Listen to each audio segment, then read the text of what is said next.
सौम्य एकाकिमुखेन श्री पल्ले देवसेना समेत सुब्रह्मण्येश्वर स्वामी देवता विग्रहस्थ प्रतिष्ठा यज्ञकर्मणि रंगः विग्रहेन्द्रा सत्यर्थं बिंबस्थापनार्थं यंत्रस्थापनार्थं कर्तन्यासं करिष्ये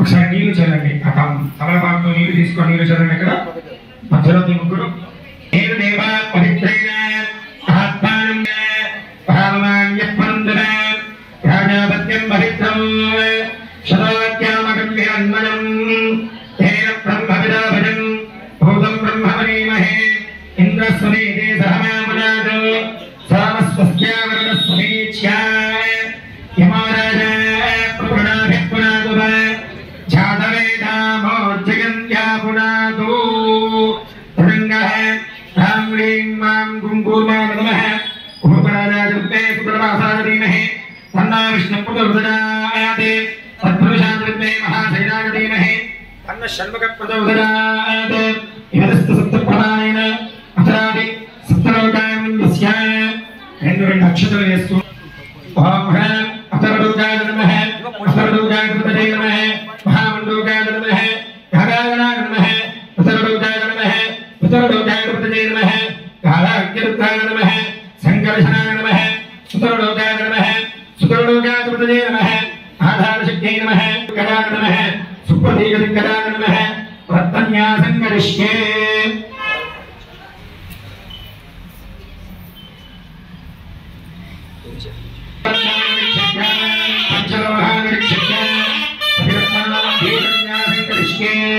नवधान्याలు వేడుకుడు చైతన్యాన్ని కరిష్కే భోషక సంబరంతే సోమే ధరాజ్ఞ పుష్పై గణపతి బ్రాహ్మణస్తరు యాగంధార రామసే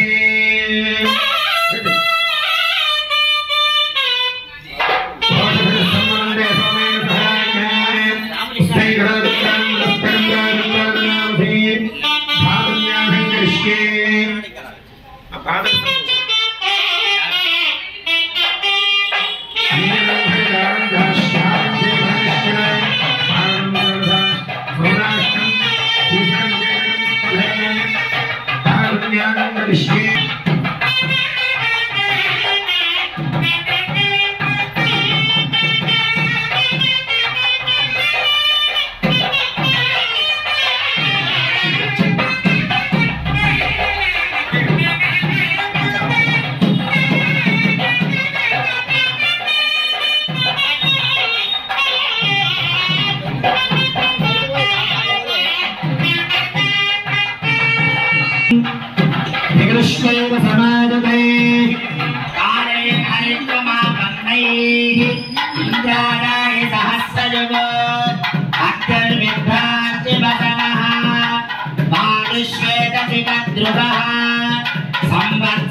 ముందైతే ఇక్కడ ఒక బట్ట వేసుకోండి, బట్ట వేసుకొని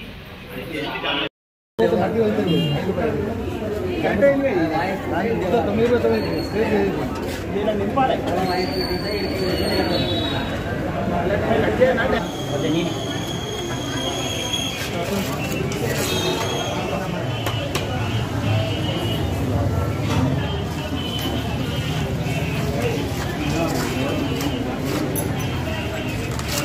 पुष्पादकं गृहीत्वा पुष्पादकं गृहीत्वा फलामनुक्रमे तत्पुस्तकाञ्जनं ध्यानावृन्दकादेशं पादारसंस्थितम् अशध्यात्मा आगच्छ सर्वनामीन्द्राजगणानन्दकारको नागप्रदोदयात् नागराजपगमन्नागच्छागच्छागच्छ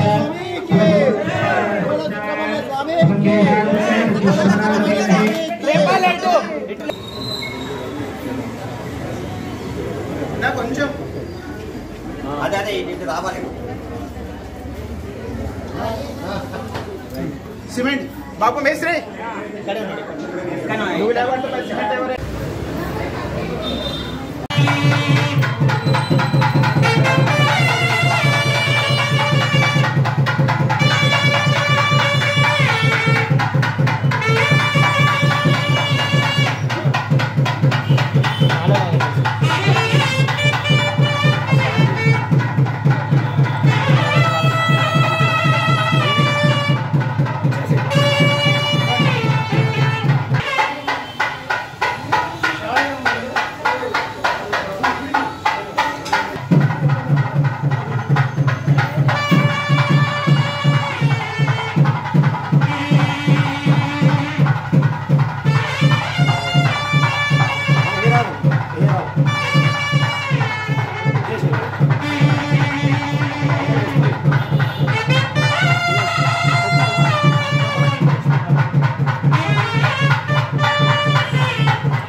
देवाज्योतिषीमहि सुमर्ज्योतिर्दामृतमः श्रोत्रेण भद्रप्रदुषन्वन्ति सत्यम् श्रोत्रेण मातुं महदाद्यमानः श्रोत्रेण मातुष्टिभाष्टुश्रूयते श्रोत्रेण सर्वादशः शृणामि एर्प्राच्या वृक्षिण प्रतीच्ये दिशशृण्वन्त्युत्तरे प्रतीक्षणार्थं महदाद्यमानं प्राणवेदे पदे सर्वं बभोव अस्ये प्राणाः प्रतिष्ठन्तु अस्ये प्राणाश्चरन्तु अस्ये देवत्वव्याप्त्यैः ततः प्रणवेनः सन्निरुध्य ॐ सदैवं ध्यात्वा सुब्रह्मण्येश्वर भगवान के सुब्रह्मण्येश्वर भगवान के तदोत्तरं कृत्वा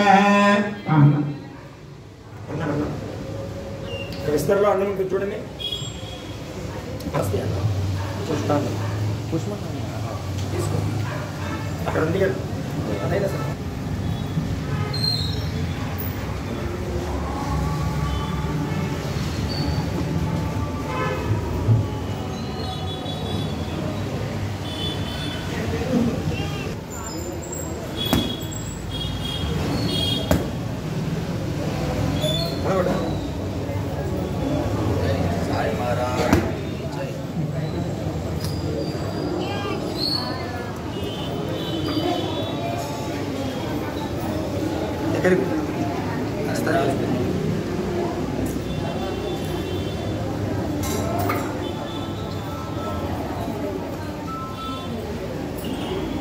వెలిగించాడు పక్క నుంచి వెలిగించాడు ఎదురు నుంచి కాకుండా పక్క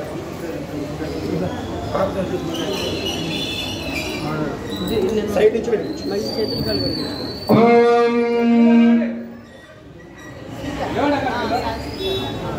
तक्षक्षरुदेवहितं पुरस्ते शुक्रमुच्चरदे पश्येव शरदशतं देवेव शरदशतं नन्दाम शरदशतं मोदाम शरदशतं भवाम शरदशतकं शृणवाम शरदशतं प्रभ्रमाम शरदशतप्रदेदास्याम चित्रं चितलं घटिमिं सचित्रचित्रं चितलं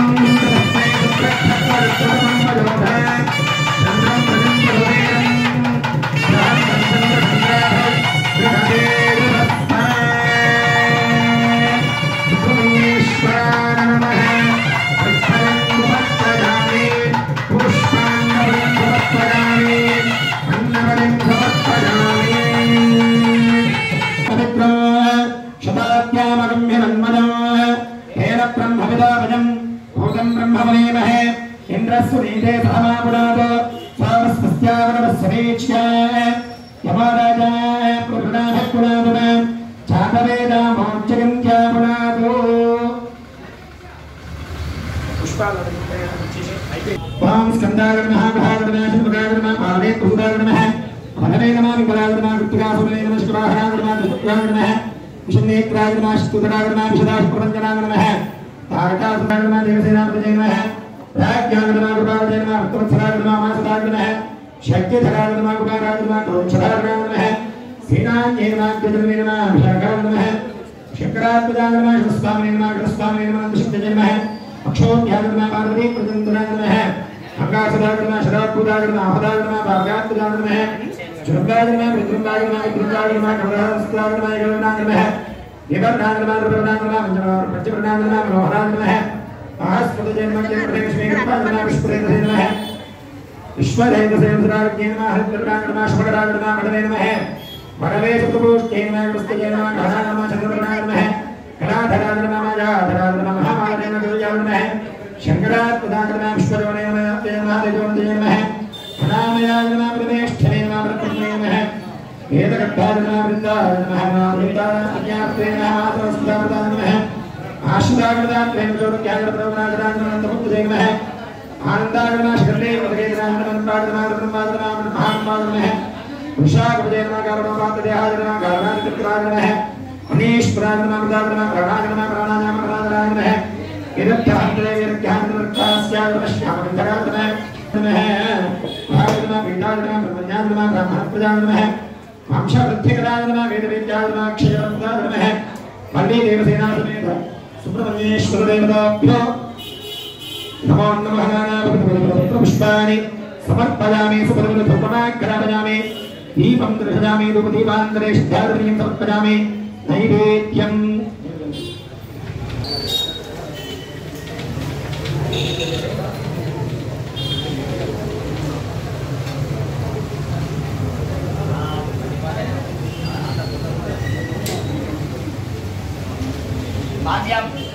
పూర్వస్వ అందరూ ఒకసారి కళ్ళు మూసుకోండి. నైవేద్యం లేదు.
ఏమనిపించింది?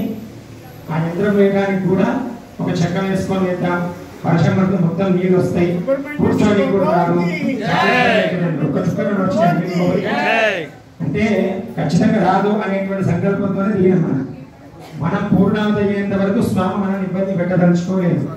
అది నిదర్శనం. బాణపడ్డ చిన్న చినుకులు పడి అనుకుని ప్రతినిత్యము కూడా అర్చకులు స్వామివారికి పూజాది కార్యక్రమాలు చేస్తారు. మనము ఖచ్చితంగా 40వ రోజు 41వ రోజు కానీ మండల దీక్షలో మనం స్వామివారికి విశేష అభిషేకం ఉంటుంది. అందరూ అనుకుంటారు విగ్రహం పెట్టగానే అభిషేకం ఎందుకు చేయలేదు అని. విగ్రహం పెట్టగానే అభిషేకం చేసినట్లయితే విశేషంగా మనం పెట్టినటువంటిదంతా కూడా చెరిగిపోయి విగ్రహం కదిలేటువంటి అవకాశం ఉంటుంది. మళ్ళీ అది దోషానికి పాల్పడినట్టు అవుతుంది. అందుకనే ప్రాతకాలంలోనే స్వామివారికి స్తపనము అని అభిషేకం చేశాం. అన్ని ద్రవ్యాలతో అభిషేకం చేసి చక్కగా బింబశుద్ధి చేసి అన్ని అధివాసాలని చేసిన తర్వాతనే స్వామివారి యొక్క విగ్రహ ప్రతిష్ఠ చేశాం. ఇక్కడ నుంచి ప్రతినిత్యం కూడా స్వామి యొక్క పూజాది కార్యక్రమాలను ఆచార్యుల వారు చూస్తారు. మళ్ళీ 40వ రోజు మాత్రం తప్పకుండా మనము ఈ స్వామికి మండల దీక్ష కార్యక్రమము, మండలాభిషేక కార్యక్రమం చేసుకోవాలి. ఎందుకంటే ఏ విగ్రహము యంత్రం పెట్టి విగ్రహ ప్రతిష్ఠ చేస్తే దానికి మండలాభిషేక కార్యక్రమం అనేటువంటిది ఉంటుంది. కావున అది మనం ఆలోచన చేసి యథాశక్తిగా ఆచార్యుల వారిని సంప్రదించి మండలాభిషేకం చేసుకోవాలి. ఈ యొక్క కార్యక్రమం అనేటువంటిది మహా ఆశీర్వదనంతో సమాప్తమవుతుంది. నిన్నటి నుంచి మనము సుబ్రహ్మణ్యేశ్వర స్వామికి నిన్న సాయంకాలం మనం గణపతి పూజ, పుణ్యాహవాచనము, రక్షాబంధనము, అంకురారోపణ కార్యక్రమము, అఖండ దీపస్థాపన, అలాగే స్వామివారికి జలాదివాసం నిన్న మొత్తం కూడా నీళ్ళలోనే స్వామివారిని పడుకోబెట్టాము. జలాదివాస కార్యక్రమం చేసుకున్నాము. ఈరోజు ఉదయము స్వామివారికి పంచామృతముల చేత అన్ని ద్రవ్యముల చేత బింబశుద్ధిగా అభిషేకం చేసుకున్నాము. తర్వాత పంచమండపాలు, మండప స్థాపనలు, తర్వాత స్వామివారికి ధాన్యాదివాసం, పుష్పాదివాసం, ఫలాదివాసము, శయాదివాస కార్యక్రమం అన్ని చేసుకొని మూలమంత్ర హోమాలన్నీ కూడా, కళాన్యాస హోమాలన్నీ కూడా చక్కగా ఆచరించుకొని యంత్ర ప్రతిష్ఠ, విగ్రహ ప్రతిష్ఠ, ప్రాణ ప్రతిష్ఠ అన్ని కూడా చక్కగా నిర్వర్తించుకున్నాము. కావున ఈ యొక్క పూర్వజన్మ సుకృతం ఆచరించినటువంటి వేరు కాదు, చూసిన వారికి అలాగే వచ్చి ప్రత్యక్షంగా పరోక్షంగా పాల్గొన్నటువంటి వారి ప్రతి ఒక్కరికి కూడా సుబ్రహ్మణ్యేశ్వర స్వామి యొక్క సంపూర్ణ అనుగ్రహం అనేటువంటిది చక్కగా లభిస్తుంది. కావున భక్తి శ్రద్ధలతోటి ప్రతిష్ఠ చేసినాం కదా, ఇంకా ప్రతిష్ఠ చేసిన తర్వాత కాదు, మనకు ఎప్పుడు వీలైతే అప్పుడు స్వామివారిని సేవ చేసుకుంటూ ఉండాలి. అటువంటి యొక్క విధానంగా మనకు ఎంత వీలైతే ఎంత మనం వచ్చినప్పుడు స్వామి యొక్క పత్రం, పుష్పం, ఫలంతోయం యువే భక్త ప్రదచ్చతి అంటారు. మనం గుడికి వస్తున్నామంటే ఏదో ఒకటి పత్రమో, పుష్పమో, ఫలమో, తోయం ఏది లేకపోతే కొన్ని నీళ్ళైనా తీసుకొని రావాలి. ఉట్టి చేతులతోటి ఇప్పుడు కూడా దేవాలయమునకు దర్శనం చేయకూడదు. అట్లా చేసినట్లయితే అది రౌరవాది నరకాల్లోకి ప్రవేశం అవుతాం. కావున ఏమంటాడు, పత్రం, పుష్పం, ఫలం, యోయం యోగే భంగ్యా ప్రదచ్చతి. ఏది దొరకకపోతే కొన్ని నీళ్లు తీసుకొని వచ్చేనా నా దగ్గర స్వామి గంగార్పణం అని చెప్పి ఆ నీళ్లు పోసినా కూడా ఆ స్వామి స్వీకరిస్తాను, తృప్తిపడతాడు. కావున మనం వచ్చి భక్తి శ్రద్ధలతో పూజాది కార్యక్రమాల్లో పాల్గొంటూ ఉండాలని చెప్పి మనం చేసుకుంటున్నాం. ఆశీర్వదన కార్యక్రమం ప్రారంభమవుతుంది. ఆశీర్వదనంతో ఈ యొక్క కార్యక్రమం సమాప్తం అవుతుంది. అందరూ కూడా తీర్థ ప్రసాదం స్వీకరించగలవలసిందిగా మనం చేసుకుంటున్నాము. సర్పదోషమని, తర్వాత కాలసర్పదోషమని, భూతర కాలసర్పదోషమని, అట్లా మన జాతకరీత్యా ఉండేటువంటి యొక్క ప్రతి సర్పదోషానికి మనం ఆరాధించేటువంటి దైవము సర్పము, అంటే పాము. వారన్నిటికి కూడా అధిష్టానమైనటువంటి వాడు శేషుడు. వారన్నిటికి కూడా అధిష్టానమైనటువంటి వాడు స్కందుడు, అంటే సుబ్రహ్మణ్యేశ్వర స్వామి. సుబ్రహ్మణ్యేశ్వర స్వామి యొక్క స్వరూపము షట్తారక స్వరూపము. 6 స్వరూపములుగా ఉంటాడు స్వామి. అందుకని ఆ ఉన్నటువంటి స్వామి పళనిలోనో, తిరుత్తలలో, తిరుచెందూరులో, తర్వాత తిరుత్తలలోనే కాదు, మనకు కూడా ఇక్కడ ఉన్నటువంటి రామంతపూర్లో పట్టిపోతున్న ఆలయంలో స్వామి ఇక్కడ ఏం చేసి ఉన్నారు. మనకు ఆ తిరుత్తలలోని, తిరుచెందూరులో, పళనిలో ఏ విధంగానైతే స్వామి మనని అనుగ్రహిస్తాడో ఇక్కడికి వచ్చి ఆదరించుకుంటే అదే విధంగా అనుగ్రహిస్తాడో అని చెప్పడంలో ఏమాత్రం సందేహం లేదు. కావున జాతక రీత్యా ఎవరికైనా సరే సర్పదోషాలున్నా, వివాహం కాని వారున్నా, సంతానం కాని వారున్నా, ఉద్యోగ రీత్యా ఎటువంటి ఆటంకాలున్నా, వ్యాపారంలో ఆటంకాలున్నా, భూమికి సంబంధించినటువంటి వ్యవహారాల్లో ఎటువంటి ఆటంకాలున్నా, ఆరోగ్య సమస్యలున్నా, సర్పదోషాలున్నా, పితృదోషాలున్నా, ఎవరైనా సరే సుబ్రహ్మణ్యేశ్వర స్వామికి మంగళవారం నాడు, ఆశ్లేష నక్షత్రం రోజు నాడు, తర్వాత మఖా నక్షత్రం రోజు నాడు, అలా కృత్తికా నక్షత్రం రోజు నాడు, ఇట్లా పర్వదినాలలో స్వామిని ఆరాధన చేసినట్లయితే మనకు ఉన్నటువంటి ఆ దోషాలన్నీ కూడా కొద్దిగా తొలగిపోతాయి. అవన్నీ కూడా మనకి మంచి అభివృద్ధిలోకి తీసుకురావడానికి దోహదపడతాయి. కావున అందరూ కూడా గమనించి మనకు ఉన్నటువంటి యొక్క ఈ యొక్క ఆలయ పరిసరాల్లో ఉన్న వారందరూ కూడా అదృష్టవంతులు. ఎందుకంటే ఈ ఆలయంలో మామూలుగా సుబ్రహ్మణ్యేశ్వర స్వామి దేవాలయానికి వెళ్ళాలంటే తొందరగా ఎక్కడ దేవాలయాలు దొరకవు. ప్రత్యక్షంగా సుబ్రహ్మణ్యేశ్వర స్వామి యొక్క ఆరాధన చేసుకోవాలంటే, కానీ ఇక్కడ మనం స్వహస్తాల చేత స్వామిని ఆరాధించుకునేటువంటి యొక్క విధానంగా ఇక్కడ ఉంది. కావున ప్రతి ఒక్కరి యొక్క అవకాశాన్ని వినియోగించుకొని ఆలయానికి విచ్చేసి పూజాది కార్యక్రమాల్లో పాల్గొని అశేషమైనటువంటి యొక్క సుబ్రహ్మణ్యేశ్వర స్వామి యొక్క సంపూర్ణ కృపకు పాత్రులు కావాలని మనం చేసుకుంటున్నాం. గట్టిగా ఒక్కసారి సుబ్రహ్మణ్యేశ్వర భగవానికి, సుబ్రహ్మణ్యేశ్వర భగవాన్